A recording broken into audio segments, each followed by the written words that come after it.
Good evening, beautiful souls.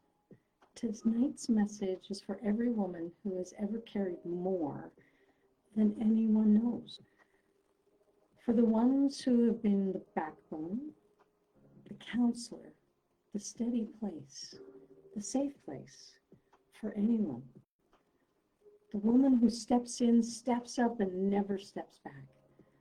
The woman who holds everything together when she's unraveling. The woman who has always been the support, but rarely the one being supported. If that's familiar, if that's you, then with love, I want you to hear something you may not have heard in a very long time. Because the strong one, being that strong one, has come with cost. And it's not a cost you were meant to pay alone. Women who are always in the caregiver role, the supporter, the provider, the stabilizer, are often the ones who feel the most unseen. Strong has become normal. Being needed becomes an identity. Being available becomes expectation. And slowly, quietly, painfully even, you disappear. Not all at once, not in a dramatic moment, but in the hundreds of tiny ways you put yourself last. And here's the hard truth. When you make everyone else's needs your identity, you forget you have your own. You forget you love music or hikes or sewing or painting, opera, traveling. You're not doing anything wrong. You're not weak and you're not failing. You are simply exhausted and you've replaced your selfhood. Women like a client of mine, Julia, women like you, don't cling to the strong role because they want control. You cling because it feels familiar, it feels safe, it feels like your place. It feels like love, it feels like worth. And stepping back while letting others carry something, letting yourself rest, receiving support instead of offering it, that feels uncomfortable, unnatural, even wrong.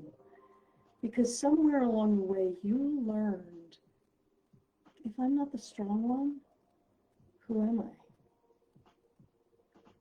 But here's the revelation. You're not called to be everything for everyone. You are called to be who God created you to be. And you are called to live the life, your life. And when your identity is built on over-functioning, it will always collapse under its own weight. Strong women think, I'm fine, I'll be okay, I can push through, I don't want to burden anyone. But your spirit already knows the truth. That strength has actually become a prison when no one is allowed to see your humanity. Knowing this, you can now look to your next chapter, but you cannot rise into that next chapter with the same patterns that kept you overloaded in your last one. You rise by being witnessed, so there is hope. You rise by being supported. You rise by being seen. You rise by letting someone be strong for you. This is why sisterhood matters. This is why community matters. This is why sovereign women don't rise in isolation. Imagine a space where you are allowed to put something down, a task, whatever. You are allowed to be human, not heroic. You're tired of, You're allowed to say, I'm tired, and not apologize for it. You can receive support without guilt, and you don't have to be the strong one all the time. You get to be held, not just hold others. Imagine that space. Imagine a space where your identity is restored, not because you gave more, but because you finally allowed yourself to receive. If this speaks to your soul, follow me. We're building something together.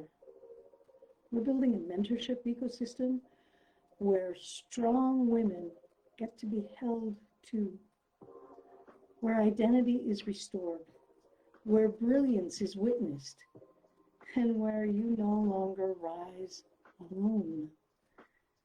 Your strength is sacred, but you were never meant to carry the whole world.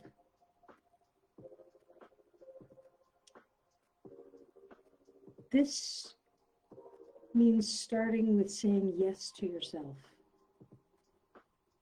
and then remembering loving and being loved. That's an inside job.